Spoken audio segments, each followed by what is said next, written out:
Hello and welcome to the Men's Life Academy. We bring on stellar men, men of value, men who have reclaimed their lives and want to tell the story to make an impact in the lives of other men, their family, their friends, and community. And today, I have a father of seven, Travis Maxey. Travis, welcome to the podcast. Hey, Zach, thanks for having me on.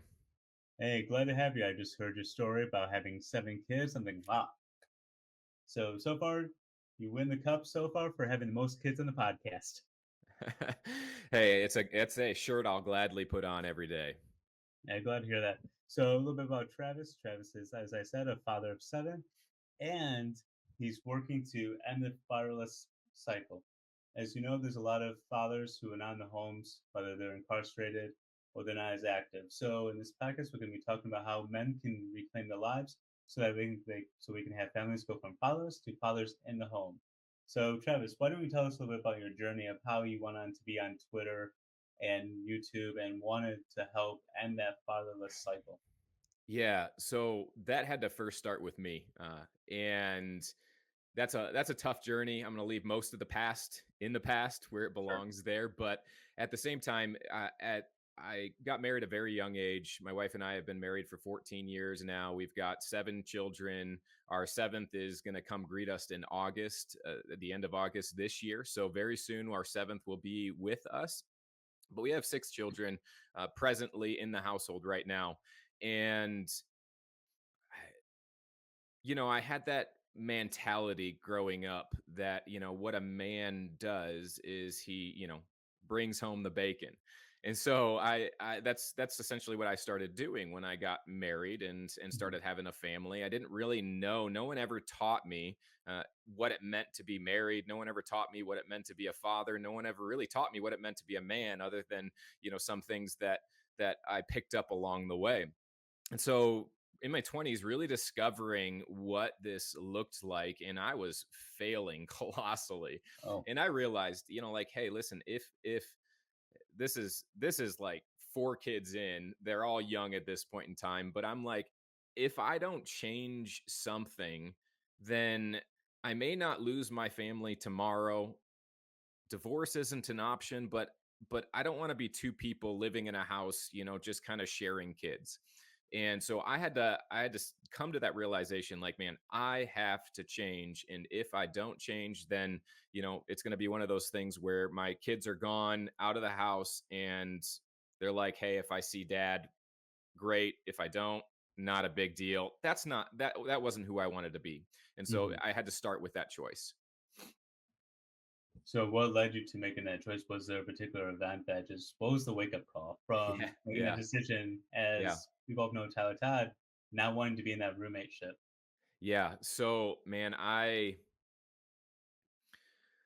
little bit about my journey. I used to be a very athletic individual growing up. I could do whatever I wanted to do with my body, and I could do it well. And so before I got married, I went into the military for special tactics field, ended up having some injuries and some old injuries resurface and all these other things, and that just brought me basically I was received an honorable discharge, but they discharged me from the military for back issues. And Okay. I came home. I've got my wife and a child, and I'm like, well, who am I? I've got my physical body's basically gone.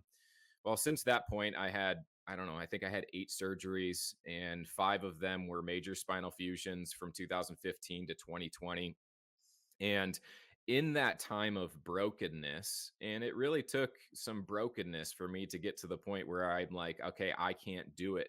I can't do it my way, or the way I've been doing it anymore. Hmm. Uh, um, where I would go to work and I'd provide, and then I'd come home and I'd be exhausted, and I would just use that exhaustion as an excuse and be like, hey, uh, this I've done my duty. You have food on the table. You have what you need, and I'll play with the kids and in those things. But when you talk about leading them and leading the family and those sort of things, that I don't have the energy for that. And so that was my big excuse at that point in time, was my physical body. And people would look at me and be like, yeah, rightly so. I mean, you had a lot going on, but Hmm. it was just an excuse. That's all it was. And if I didn't address that excuse, address that lie, then again was going to lead to me losing really everything that I cared about, that I held dear, that I was actually working for and stressing my body out for. So there was that moment of intense brokenness that led me to make that decision. Like, no, I need to commit to growth.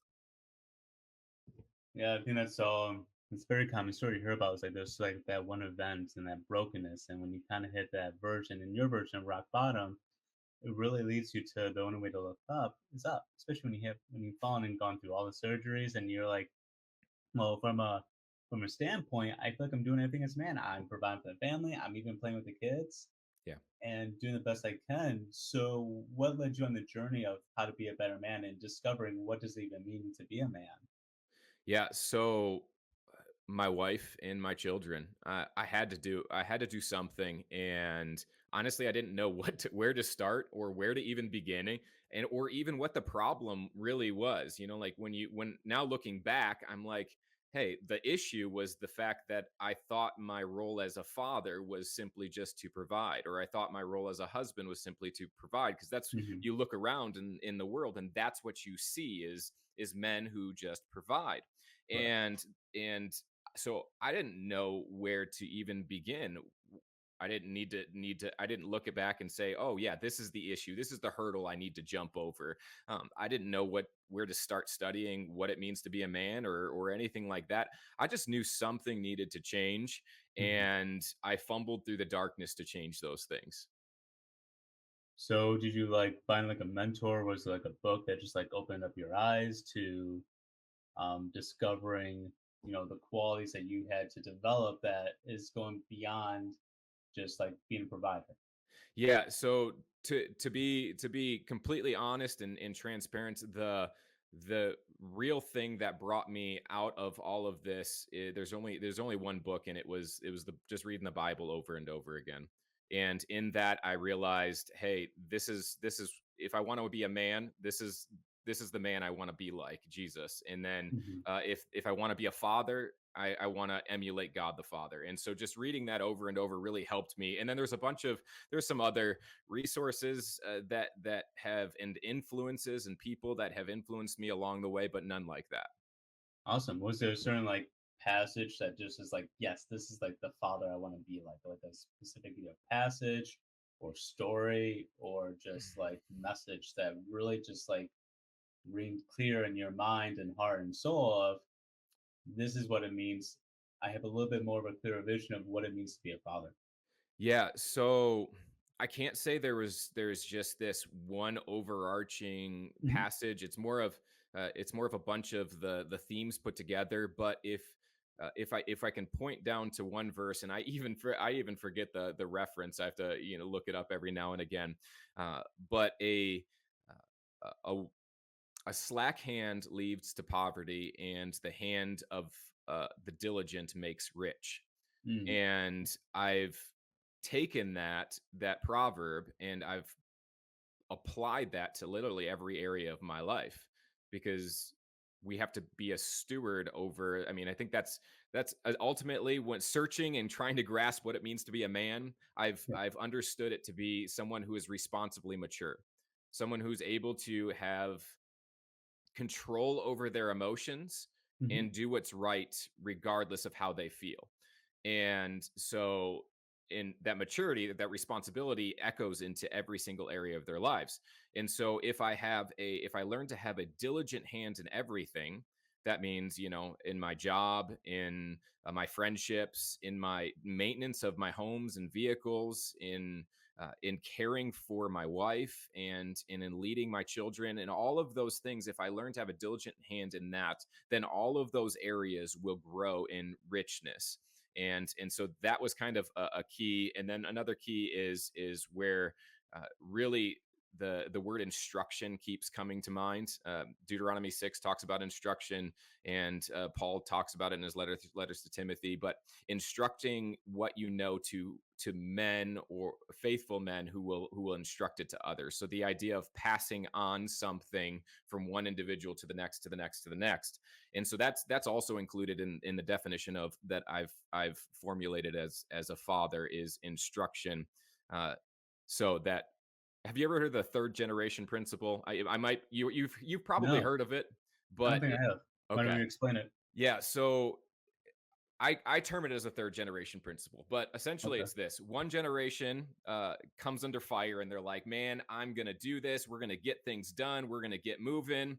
And then and sometimes that looks like an idea or financially or whatever it is. They gain something because of their passion. Hmm. Then the second generation, the one that comes after them, they maintain what was gained, but they don't really improve upon it. They don't really grasp it for themselves. And then the third generation really loses it all because they've lost they've lost sight of what's going on. They've lost sight of they really didn't even know. It's kind of like that feud thing. Do you even know why you're feuding? Do you even know why you're doing what you're doing? And so that instruction part that of fathering, of instructing other men to be men, so on and so forth, that it plays a huge role in developing a multi-generational vision that will span the test of time, because we are diligently instructing children, we're diligently instructing others to of the why we're doing the what we're doing. Even though I guess I never had a name attached to it that I heard of, but I do can see the themes in it. Like a lot of people who come to this country, they don't really have a lot, and they work really hard, like two, three jobs. Get some education. Second generation, they're still hard workers and everything, but it's almost like because the culture is like almost like taking over, they want to be like everybody else. They kind of lose that struggle and that work ethic. Right. They could be like really intelligent and hardworking, but it's a different when there's a struggle and your back is against a wall and you have to kind of fight and survive. You're gonna do what it takes. When things get easier, then you kind of slack off and kind of get complacent. Really, That's right. I think comfort is the death of all men. You can it is. either pursue comfort or you can pursue growth, but you can't have both. Plants Hmm. don't grow in a comfortable environment. They need stress, and it's the same thing. It's the same thing for us. Stress is good if it leads to growth. Right, and I think that's the key thing is the right kind of stress because Yes. life is always gonna be a little bit stressful, but it's how much is manageable versus unmanageable. Yeah, we need to get to the point where we are the controllers of the stressful things, not in an environment where we're kind of all the stress is being pushed upon you. And that's kind of where I ended up going from being in an environment that I didn't choose, the stress that I didn't choose on my body, to being in Hmm. an environment of consistent growth through that, to the point where now I'm able to be the one that controls the amount of stress that comes into my life. And that's key for growth. So how do you do that? How do you like kind of gain control, especially with having six kids, Yeah. the seventh on the way, Yeah. where that's a lot of unpredictable stress. Even though I know Yeah. you planned for it and this was Yeah. all good, but still, how do you manage that? And especially keeping all the emotions in checks. I think that's kind of hard for a lot of men out there. Is how do you keep your emotions in check, where you don't become too emotional, but you also don't become too logical and kind of cold. Yeah, I'm a very logical person to begin with, and so that relational aspect, my wife has really had to teach me a lot of things regarding. And Travis, you can't say that. I'm like, why not? It makes perfect sense. But, so she's tamed me. She's tamed me a lot. It's been a wonderful thing to have her as my bride. But I think the thing that I would say is we just so I guess my experience Hmm. when I was in an environment that was all of this stress was just being bombarded on me, stress from family, stress from physical, stress from I had to figure out, okay, what is the number one area that I need to address first? Because if I can get a hold of this area, then I can start, moving forward and taking steps forward, and then I can start dealing with the other one. So what's the big umbrella issue? And for me, it was my physical health, and in going to the doctors that I was going to, none of that was helping. And so, you know what, I knew how to work out in the past, and I was like, you know what, honey, I need you to be on my team here, and I'm going to make a commitment to go to the gym every single day for at minimum of 30 days until I start this habit rolling. And so that's what I did. I was like, this is the issue, because when your physical body's affected, it really affects everything else. Like Hmm. you're short, you have a short temper, you have anger issues, all of that sort of stuff. Like you just have a really small fuse. And Right. with, again, like you said, with 6 kids, having a small fuse is not a good idea. And so get the physical things under control, and then move forward. So I just took one step at a time, and I knew what I had to do, so I did that. And then I would try acupuncturist, and I tried doing a bunch of other things, and eventually that landed me with a specialty chiropractor that really got me in the right track. And then when I moved to West Virginia, I lost him, and now I've got to drive 3 hours one way twice a week, or not twice a week, twice a month, in order to Oh just wow. to just be normal. And so that's the commitment that I've made. I have to do it. And so, hey, Right. I'm going to do it, because I've seen how it impacts my health. And so, just started saying, like, this is the problem. I don't really know how I'm going to fix it yet, but I'm going to start. And then I just started. And then as I was going and researching other things fell into play. And so I think the biggest thing I would say is we need to focus on the problem area that is preventing us from moving forward, and figure out, okay, how can we overcome that? And then just taking little steps to get there. Well, I'm glad you found a good chiropractor, and I'm all for that. My brother's a chiropractor, so it's always good, especially to have that kind of dedication of a patient who's willing to drive, basically have a whole day's Yep. worth of work. I mean, 6 hours basically, and that's just driving time. That's right. Yeah, it's a commitment that I have to, I literally I have to make. Actually, Yeah. it was actually kind of it was kind of terrible when I first moved down to West Virginia. I went to a guy who was closer, at like 2.5 hours away, and he actually was putting me in the wrong direction, because all they Oh, do is adjust my atlas bone up here. okay. And so he was putting me in the wrong direction, and then I'm like, this is not good. By the time I figured it out, I was just completely out of whack. And so then I had to, it was a longer recovery again, but switched. Now I'm getting back to normalcy, which is good. Good. So, what is that joint, the Alice? What does that exactly do for you? Yeah, so the idea behind the atlas is essentially, um, because I have so many issues in my spinal cord. If there's any restriction in that spinal cord, then it's going to send off all those peripheral nerve issues. Hmm. And so when you have the atlas completely opened, or aligned on your dome, your head and your skull and your atlas are completely aligned. That opens up your spinal cord, allowing Oh, allowing for the nerves to be able to just kind of operate without impingements and whatnot. Because I still have herniated discs in my lower back, minus the ones that aren't there anymore, because I have cages, and I've got herniations coming in my neck. But when oh wow. my atlas is on, or when my head's on straight, men, get your head on straight. When my head's on straight, it just neurologically, I don't even feel the symptoms of those things, not to the degree I would if I never went to the chiropractor. So uh I'm a highly functional chronic pain man. Oh wow.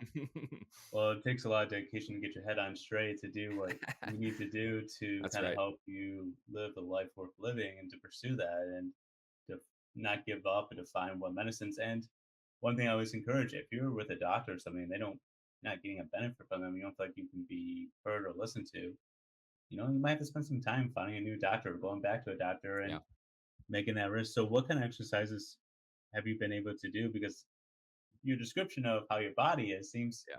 quite painful, honestly. Yeah, when I first started, I wasn't able to do much, and now I'm able to do. You know, I mean, I can do basically anything that most people can do. I can't do a lot of the only problem is I can't do it for very long. Okay. So with the way my nerves are, I have a very a small window of strength before they start, going weak on me. And so I have switched to hit training, high intensity training, Mhm. where I start off with my heavy, and then back off 20%, and I only do two reps, so or two sets maximum reps, anywhere, anything under 10. So I'm really training for strength because I don't have that ability to have that endurance now. But yeah, I can do most anything, unless you're going to try to put me in weird positions, because then I'll just spasm on you. So like any of your normal stuff, I'm good to go.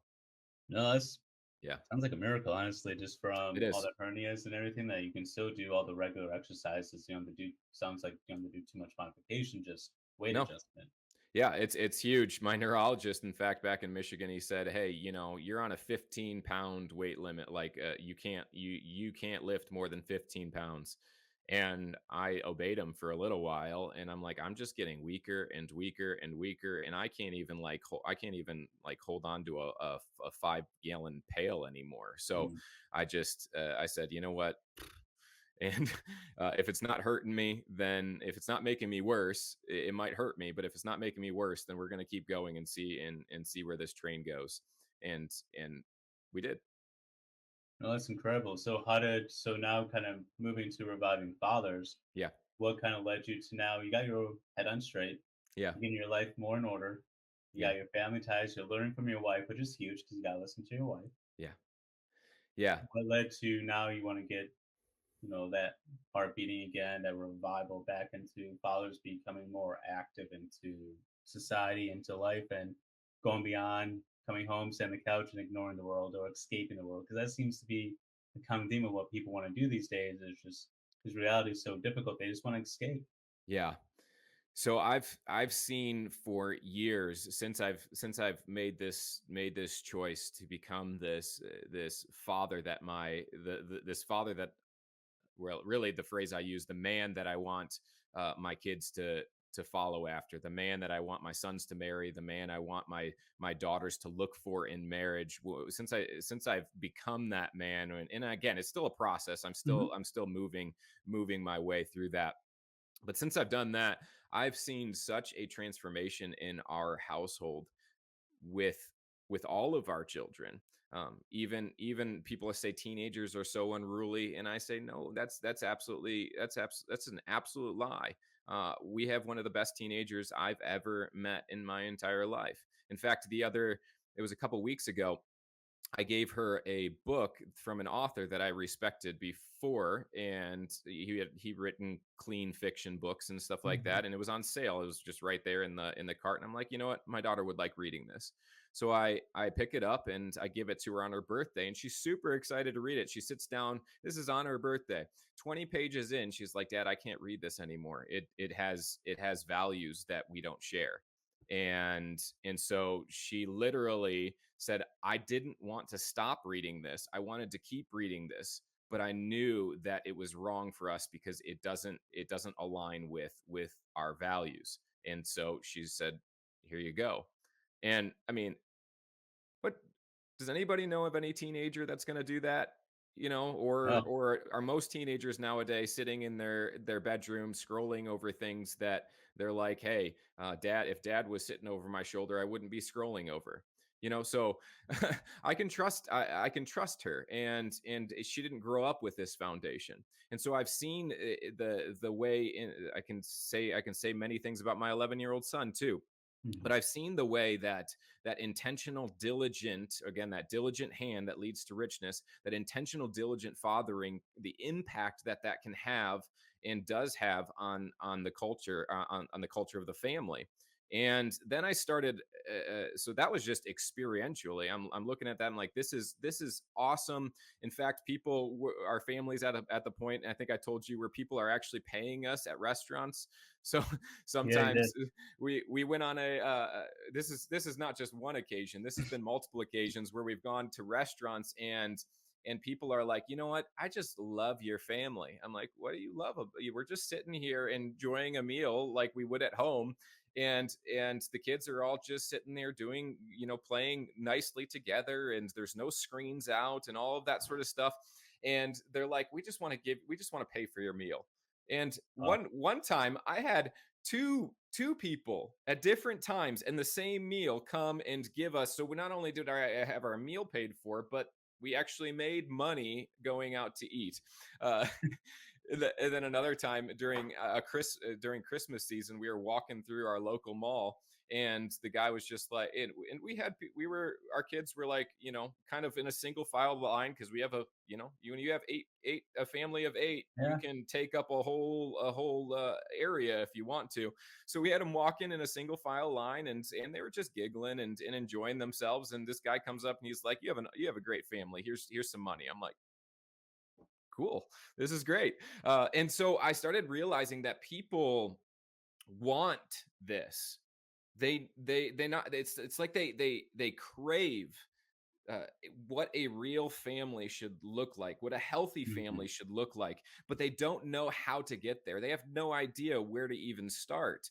And so I started, you know, looking at the culture, and I'm like, what all you mentioned in the beginning, like the fatherless, the where fathers are actually not even present at all, whether it's from a bad divorce, or they're Mhm. incarcerated, or they're dead from something, whatever it may be. And then I look at that and I'm like, well, the statistics are crazy. The that fathers who aren't in the home, this is the negative aspect, and I see the positive aspect of a present, engaged father.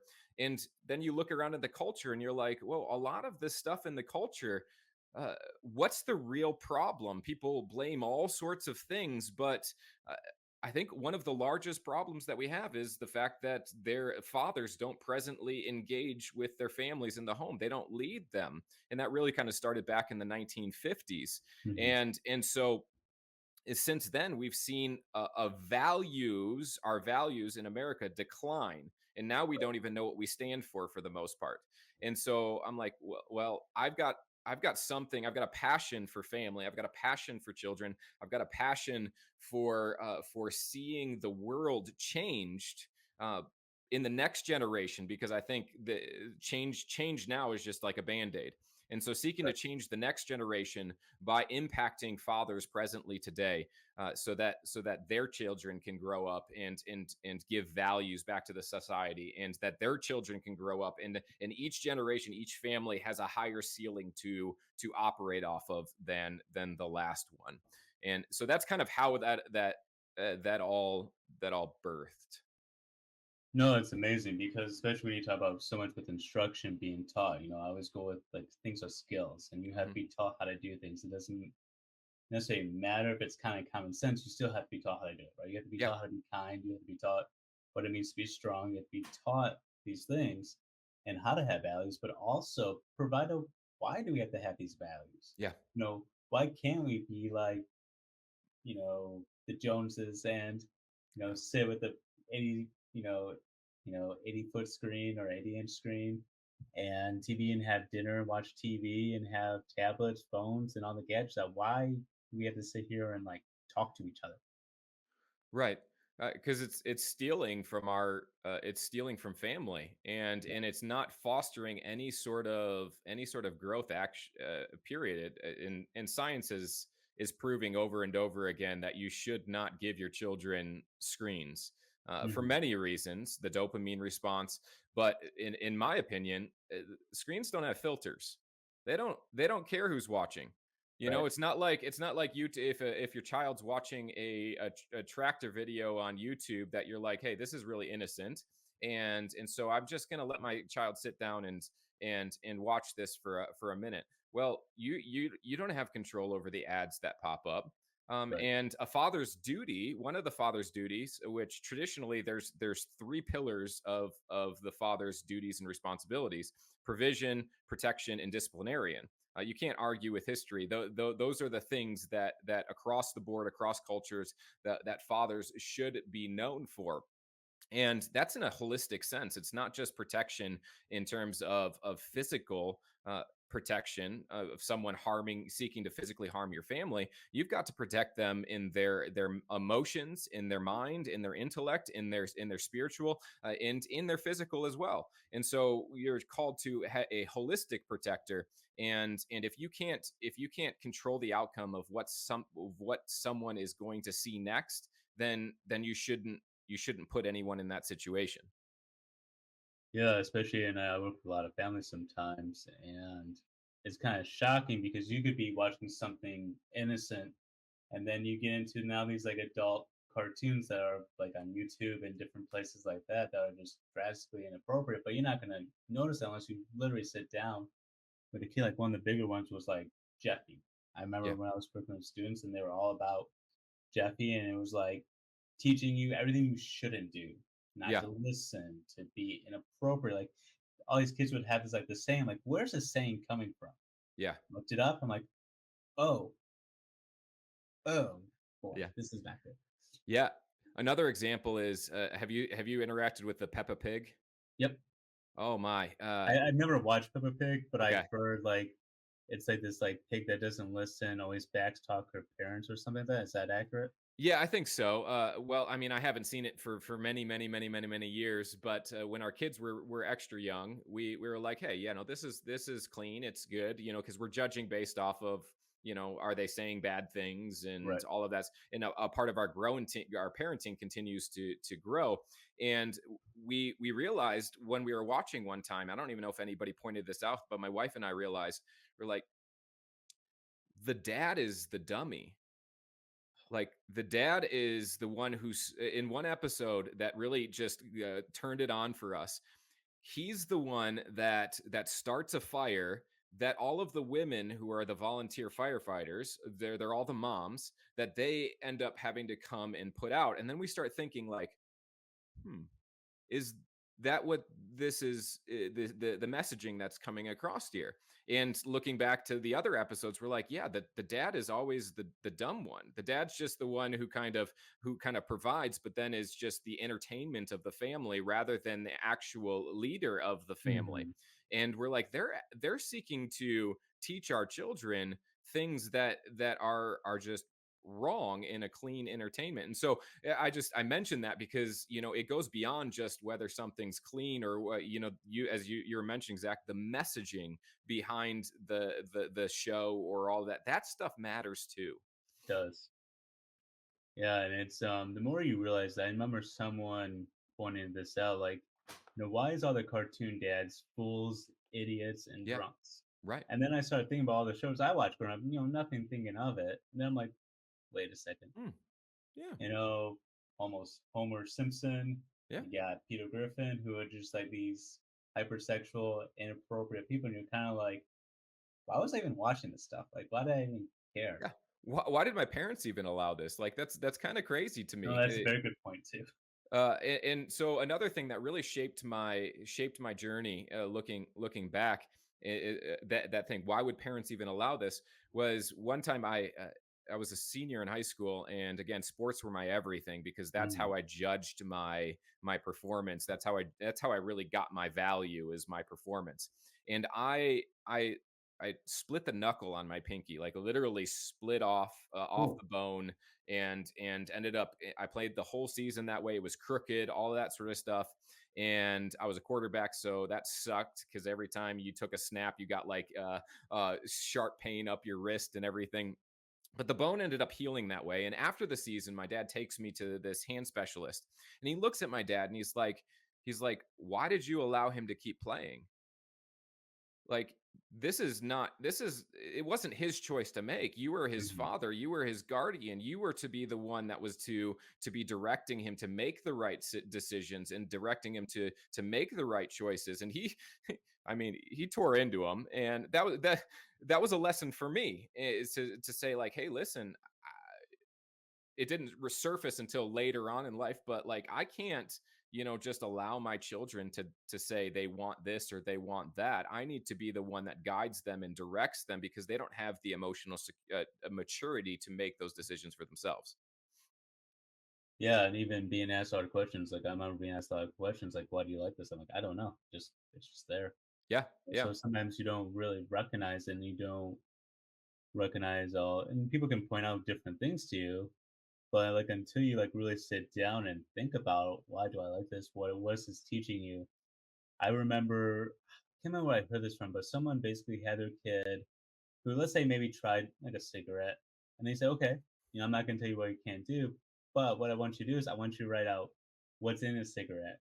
look up, research what's in a cigarette, what are the benefits Yeah. of smoking, what are the consequences of smoking, like the negative things. Hmm. And when the person did the research, like, yeah, I'm not going to touch that stuff ever again because they found out like there's like thousands of chemicals that Right. get released. Like, it causes cancer. I mean, everyone does, but you don't necessarily know the impact, what goes in, how long, the emphysema, and just all the things that go involved with it.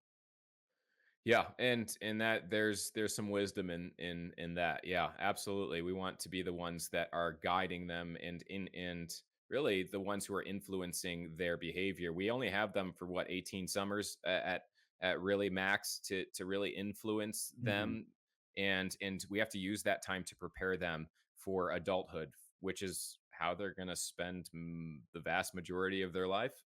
Yeah. So, Well, I yeah. mean, it seems like your daughter has good head on her shoulders to even put down a book that she didn't agree with the values. So doing that Yeah. instructions, giving her that purpose, again, something you think is so innocent, but then when you really look into it, you're like, why am I reading this? Why this is not aligned with the values? If the person's cheating or the person's laughing at somebody for making a mistake and mocking them, and it's like, Right. and they're not learning the lesson. And the key thing, and it's kind of going back to shows real quick. That's the one thing that kind of always kind of frustrated me about shows.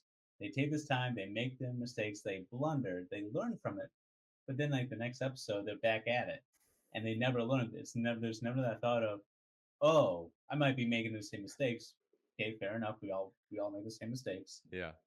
but this is what I can now do differently because now I recognize and now I can do something. There's never that thought. And like a lot of shows where like kind of almost irritate me because like they've been through this. But again, if you read the Bible, you go to Kings, you realize that Israel didn't have too many good kings, and Mhm. how many times they made the same mistakes through the years and decades, and all that struggles they've done.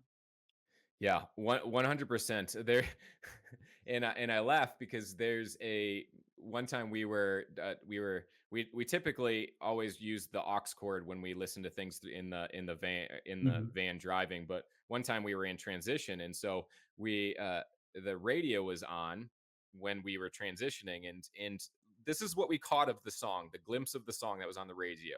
I keep getting older, but not any wiser, and I'm like, parents, that's what's being celebrated. That's what your kids are listening to. Like the fact that they're boasting that they're getting older in age, but they're not growing in wisdom. Yeah, Like, where do you want them to be? What do you want them to look like? Because it really starts with you. And so if you want your children to grow in wisdom, well, what do you got to do yourself? You got to grow in wisdom because they're going to see past that parenting facade that says, "Hey, don't do as I do, but do as I say." Um, right. that's absolutely garbage. Don't ever say that. It's Yeah, not. I've never understood that. Yeah, And who am I supposed to, emble and look up and yeah, as a role model? And especially if there's not a lot of good role models around, and you're telling me do as I say, not as I do. It's like, okay, well, monkey see, monkey do. So that's I right. say the same thing to you. Yep. Yeah, exactly. And that's what they're gonna do. And just because you get angry at them when they challenge that, doesn't mean that they're wrong. So yeah, we need to model our one of the biggest things in leadership is the biggest skills, I suppose, is the ability to gain credibility, Mm, which credibility is essentially someone's belief or trust in you to follow. right. And I don't know if I've ever really heard anybody talk about this, but fathers need credibility in the home as well. Hmm. And so, if you want your children to follow you past the age of childhood, where they're, kind of just doing whatever you say because you're that figure that they want to give their heart to so badly, that they're just willing to do whatever. Well, there gets to be a point where that's going to change, and they're not really going to care to give you their heart. They're not going to really care to pursue you if you're constantly fighting against yourself. And Hmm. so I talk about building credibility in the home as we state our vision, because you have to know where you're going as a father, where you're Right. where you're bringing the family. If you don't have that, you're like a rudderless ship at sea. You're just gonna drift around. You're not gonna go anywhere, and you're gonna be tossed to and fro by the wind and the waves of culture. And so you have to know where you're going. And so when your vision expressed, meaning what you say you're going to do, and where we say we're going, when that meets with our values lived, or our character, our principle, our the way we interact with the family and the culture, when those two things meet, then you have credibility. And so, you talk the talk and you walk the walk, essentially. So that builds credibility in the home, and credibility is necessary if you want your children to follow your vision and your values long when you're not there. Like my daughter, when she didn't know. I've never read the book before. When they're Mhm. not there, and then also when they leave the home, because they marry and start having a family of their own, and when they're looking for spouses, then they're going to be like, I want someone who's going to share the same vision and the same values, or a similar one at least, that my father is sharing, because I have so much respect for him. That was very well said. Developing credibility, really honoring your reputation, doing what you say you're gonna do. Yeah. I think that's the area that men struggle a lot. Because every man, I've never met a man who doesn't want to improve, who doesn't want to get their stuff together, who doesn't who just wants to live the same, mediocre life. I see a lot of guys who want to live better lives. The thing is, they just don't know how, and no matter how many times they've tried and they, try to get better and they try to, get rid of all the addictions and they try to do everything. It's just that struggle of, reestablishing that credibility, especially if it's been lost. Yeah. And one thing I've always been taught growing up is trust is earned, not given. That's right. And the more you don't do what you say you're going to do, the more I lose trust in you. And that's probably the hardest thing to ever hear Yeah. is I've lost trust in you. Yeah. So, Yeah, that's huge. And I think that you're right, that people don't know where to begin. They don't know where to start. They don't know. They need someone looking from the outside. You know that as a men's coach, trying to mhm, help men break the cycle that they're going through and become better men. Breathe life back into them. For life to have, you have to have life breathed into you, and that's what you're trying to do. That's what I'm really setting out to do, mhm. as a man who's done this with my children, but specifically with fathers, saying that fathers, you can be, you not just you can, you have to become the father that you want your children to model after. You have to become that man that's worth following, if you're going to have any influence on the children, especially as they get older, any positive influence, so to speak, because you either have an intentional influence or a non-intentional influence. And this has been flowing around in my household with my children. They keep saying like, "Hey, well, I didn't mean to do that," and I'm like, "Well, you didn't mean not to do that either." That's a good point. So what are we trying to say here? And so fathers might look back and say, well, I didn't mean for my child to turn out that way. Right. But you didn't mean not for them to turn out that way either. So who's to blame? Well, you are. And so I don't want us to sit around blaming ourselves. I want us to get better. And so I want us to bring life to something that's really dead in our culture, which is the idea of fatherhood. It is a wonderful privilege. It's an awesome thing.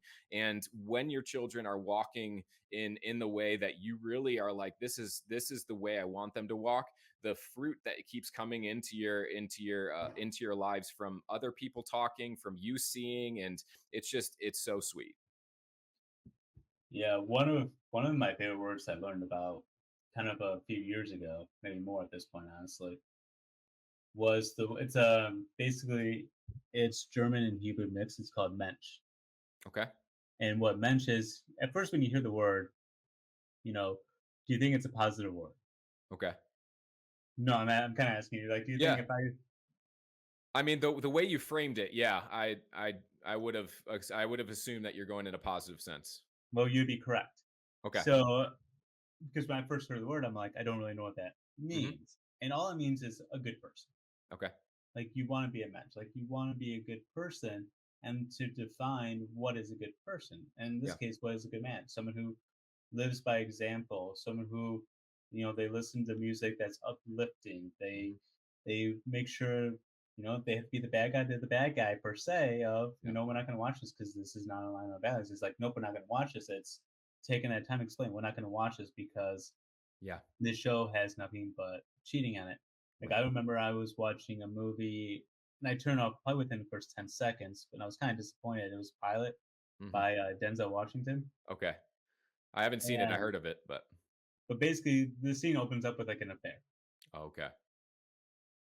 and it's like literally that's like the first scene Yeah. is he's cheating on his wife, and I'm like, man, I'm curious about this because it has literally my like one of my favorite actors who Yeah. I think is just like incredible. But in the first 10 seconds, I have to turn it off because I don't want to have my eyes watching an affair. Right. Right.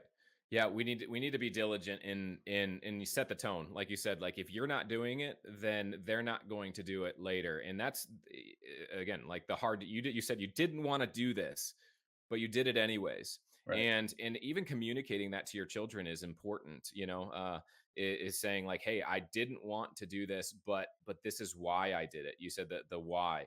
I mentioned before that I came up, it's hard to narrow down what a father is. Hmm. And so again, just from reading the Bible over and over and over again and looking at how the Father God interacts with his people Israel and the church, I came up with this. A father is a man who lovingly invests in his children, instructing them towards maturity at every stage of life. And so that instruct so the invest is, we have to start seeing our children as those assets. Basically Right. they're assets to be invested in. Now I don't mean that in any cold way. It's just this, it's true, they can become a very valuable asset to your family if they are instructed. So that instruction really is that rudder that is added to the ship, that allows for you to steer the ship wherever it needs to go to accomplish your vision.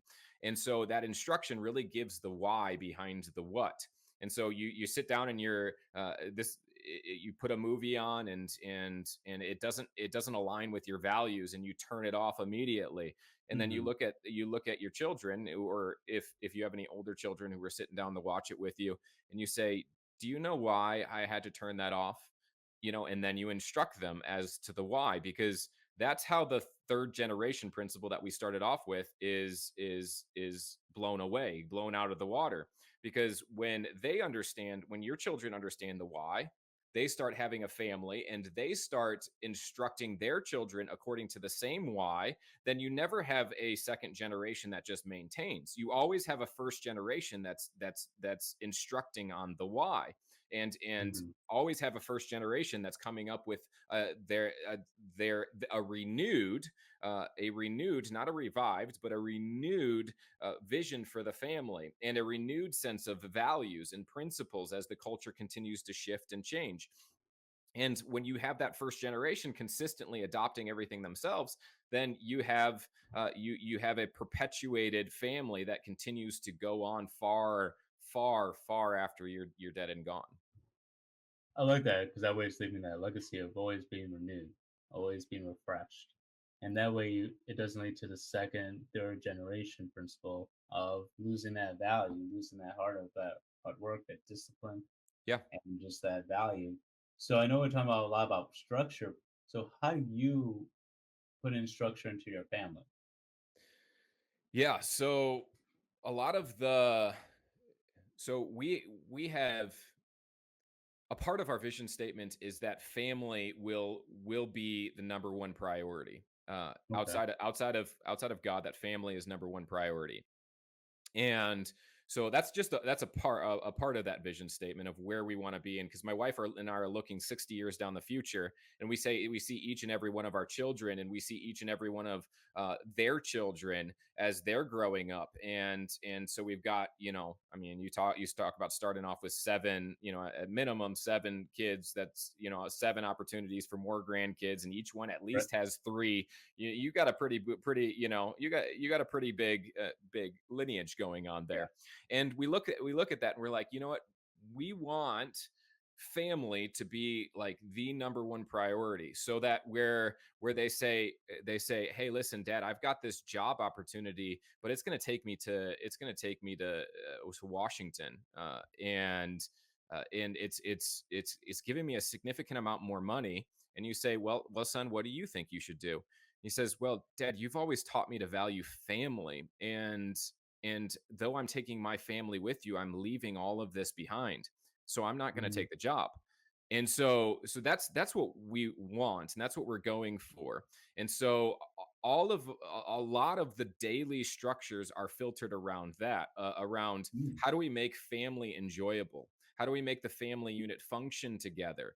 When we do chores, do we do them separately or do we do them together? When we sit down for dinner, do we do it together or do we do it separately? Well, like, what is, and so everything, because that's our vision, or a part of our vision, everything we structure in our daily lives is around that, to say, hey, I want to give the children the best idea of family that they can possibly have, so that they make that decision, and their kids make that decision, and their kids make that decision. And so, for example, family breakfast and family dinners are, unless there's a huge deal, it's, unless there's something, a monkey wrench in there, they're a Mhm. huge priority. And during that time, we actually invest in the character. So right now at breakfast, we're reading through a missionary story, Mhm. and at dinner, we're reading through wisdom, character lessons. And so Mm. we just, we find those character development resources that align with our values and align with family, and we are consistently putting those in their ears. One day a week, we have a family day where it's completely devoted to family. We don't schedule anything outside of that. We try to go and do something out of the house that's out of the ordinary to break things up, but it's strictly family. We make decisions not to separate based off of sports and all of that sort of stuff, because we're Right. like, no, I we want them to know that it's about the family unit, not about us as individuals. And so there's gives and takes in all those areas, but I think you get some of the picture. No, that's really just again, you're very well said and very well spoken about what a family is and doing things together, not separate, where everyone's pitching in, no one's just on the sidelines doing nothing. Yeah. And what I really love that you said is, let's say one day your kid has a job opportunity to go Washington, make six figures, and would open up, career opportunities after career opportunities. But putting on them to make that decision, because kids are always looking for your approval, for you to make the decision for them, not Hmm. necessarily for them to make the decision themselves. So I think that's really important. I think that's important to have them make their own decision. If they want to go to Washington, then they have to understand that there's gonna be a risk involved. Just like how there's gonna be a risk of staying home with family and making a decision, which is by any means, easy. Yeah. Uh, what are you gonna do? Like, what do you value more? Do you value making six figures Yep. and maybe seeing your family once a year, or do you want to have an opportunity to see your family more? Yep. Yeah, and that's huge, and it's all about what we value most. And so that's Yeah, what I want our children to realize. Money's necessary to live. Yes, absolutely. But I want them to value family over money, because in the end, when that pot of gold disappears, what's going to be left? Well, yeah, family's going to be left. And what impact do you want that to have? It's one thing I ask some fathers every now and again, is, what do you want your children to say about you when you're in the ground? Like, yeah. And what? it's the Yeah, and again, there's nothing wrong with money. Obviously, it's the love of money that's the root of all evil. exactly. Yep. And it becomes that question when you reach to 80 years old and you're by yourself and no one wants you because no one likes you. No one can stand dad, and that's one thing you hear about. And obviously, this is maybe more than extreme. And again, there's nothing wrong with money. It's just, do you have that be your idol? Is that Yeah. your everything? Or is your family your everything? Yep. Exactly. Yep. So, Hmm. so it's really trying to make that decision of what you want to go after.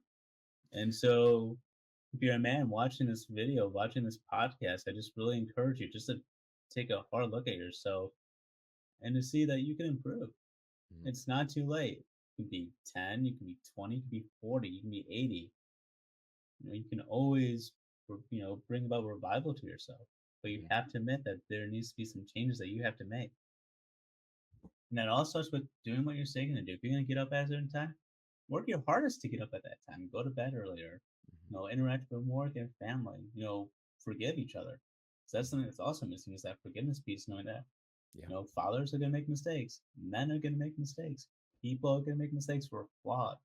And so we kind of forget to bring that humanity back. Like, 'cause I know a lot of kids look up to their parents as, wow, they can't do anything wrong. They're so Right. intelligent. They're so Right. smart. They do Right. everything right. So, let's bring back some humanity to being a man and trying to figure it out, especially in this world we live in with the culture being kind of confusing at this time. And it's always been confusing at this time. Right. Yeah. So, I appreciate the last part that you said, bringing forgiveness in. That's a big component that I think a lot of men do lose. And quite frankly, I don't know, it's probably pride. So humility and forgiveness right. need to go hand in foot. But the the real thing is you've fallen short of your own standards how many times, like you've got standards for yourself, and you fall short of those. And so you need to understand that. We all need to understand that, and embrace that, and say, and be willing to say, like, hey, listen, children, I getting down on their levels, like, I've wronged you. I'm terribly sorry for the way I spoke out of anger. That is against our values. We value gentleness and Hmm. in our speech and truth. And I messed up. Can you release me from that? And just Wow. having a culture of forgiveness and release in the family is really what helps foster, and open communication is really what helps foster and build that community growth in your family unit. Yeah. So as we wrap up, Travis, in a sentence or two in a 1 minute statement, Yeah. what would you like to leave with a man today? A man who's seeking revival, a man who needs that reviving in themselves. What Yeah. would you say to them? Yeah, you need to grow. And that's my really the only thing I can say is you need to find the areas that you need to grow in, and you just need to start getting 0.01% better. And I say 0.01% because sometimes 1% is too much for you, but if you do 0.01% every single day, then in 100 days you're 100% better at a specific thing. So just pick something and seek to grow. Just seek to get that 0.01% better every day, and do it. Know your why, because if your why is stronger than the culture, and stronger than the things of this, the lies, I guess, and so to speak, the tiredness and the exhaustion. If your why is stronger than that, then you'll commit to growth. Yeah, that might be you even picking up the Bible. That might be you picking up, a book. I know there's Start With Why by Simon Sinek, and he talks about Hmm. that first you start with why, then that leads to the what and the how. Yeah. So educate yourself, read, invest. Hmm. Don't give up. And if you need help with this, because let's be honest, as men, we all need help. We have the Men's Lifeline Academy. That's in the description below. We would love to have you. You can meet with me before you join. And so that way we can really work together on how to make you the best man possible. But more importantly, don't forget about Travis, his YouTube channel, his Twitter, and his coaching services. I know you're still building that up, but if you That's want right. to DM, showing that you're interested in wanting to bring about revival to yourself, that's also going to be in the description below. So check him out, follow him. He's a great guy, and I'm glad that we're able to connect. Travis, thank you so much for coming on the podcast, the Men's Lifeline Academy. So go out there, learn life, and be the best man possible.